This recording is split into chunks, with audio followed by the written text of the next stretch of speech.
Good morning. Today is Wednesday, July 23rd, and this is Devotions from St. Paul Evangelical Lutheran Church in Carlisle, Pennsylvania. I'm going to take a passage today from John's Gospel, and this is the day after Jesus fed the 5,000 with 2 fish and 5 loaves. And this happened across the Sea of Galilee when the crowd had caught up to Jesus. And so we see this from the 6th chapter of John's Gospel.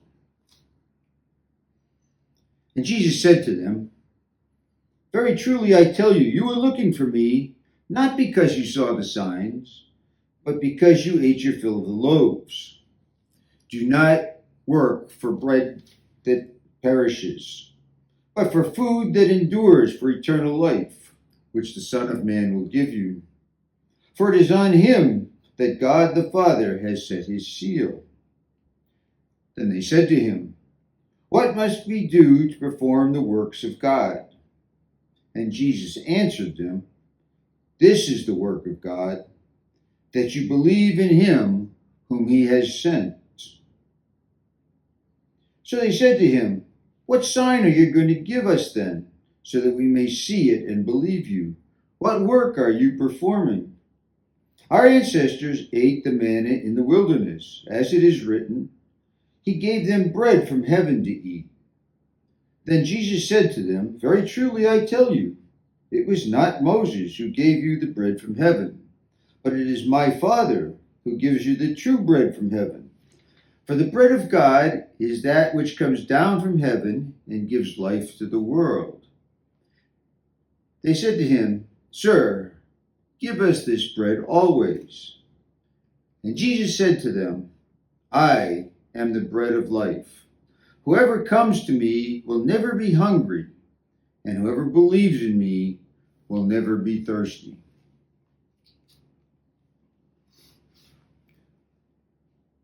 If you've ever done any study of the 4 Gospels, this is the closest that John's Gospel comes to the institution of the Eucharist, the Last Supper. And he relates it to the feeding of the 5,000 and not to the Last Supper during Passover, just preceding his Passion. But let's look at this in a little more detail to what's there, because there's a couple of things in here that have more to do with Jesus and his mission than it does the institution of the Eucharist. So Jesus says to them, "You came looking for bread, not for signs." And they told him the story about the Israelites when they were on the Exodus, leaving Egypt, going to the Promised Land, had manna to eat. And Jesus told them, "It was not Moses who gave you that manna. It was not Moses who gave you that food from heaven. It was my Father. And now he is giving you more food from heaven, and that is the Son of Man." So they asked him, "Give us this food always. Where do we get it?" And Jesus answered, "I am the bread of life." Now, it's an interesting study in words, and I've read recently, if you go back to the Greek, the first 2 words of that response, "I am," are the same words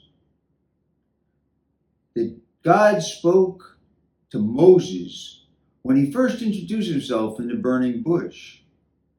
And so that became the name for God. So we see here where Jesus says, "I am the bread of life." God is the bread of life. There's a statement in the middle of what I read that I think is even more fundamental to our faith. The people asked Jesus, "What must we do for eternal life? What are the works of God?" And Jesus answers, "This is the work of God, that you believe in the one whom he has sent." You know, if you think about the faith that we profess, that sums up just about everything in it. There's a lot of ways to carry that out, but that statement speaks to almost everything that we need and have. And Jesus has tried to teach us about what it means to be in relationship with Him. Have faith in the one that God sent. And of course, that's Jesus. So we see the centrality of Jesus in this passage, both as, quote, the works of God, unquote, and also as the true bread of life come down from heaven, sent by God so that we might have eternal life. I think this is an important passage. I think this is something that tells us an awful lot about the expectations that God has and that Jesus came to teach us for those who want to be followers of Jesus. And it says it's wrapped up in a relationship with Jesus. Now, if you go through all this Bible, and particularly this Gospel of John, there are a lot more indicators of just exactly how important this idea of relationship with Jesus is. But it seems to me that this is the most straightforward statement. This is the work of God, that you believe in the one whom He has sent, that you believe in Jesus. And believing means more than just knowing about. It means having a relationship. And of course, relationships are hard. They take a lot of work. It's all the things that go into it. Following, doing the same things, spending time, speaking to, listening to, praying to in this case, and all the things that go in to having a good relationship with Jesus. And I think that this passage says that's the most important thing that we can ever do. Foster, work at, improve, make a lot of time for our relationship with Jesus.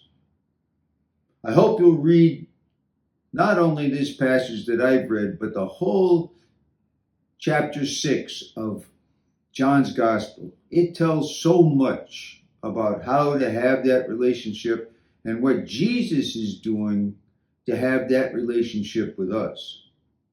I think it's important. I commend it to your reading. Thank you.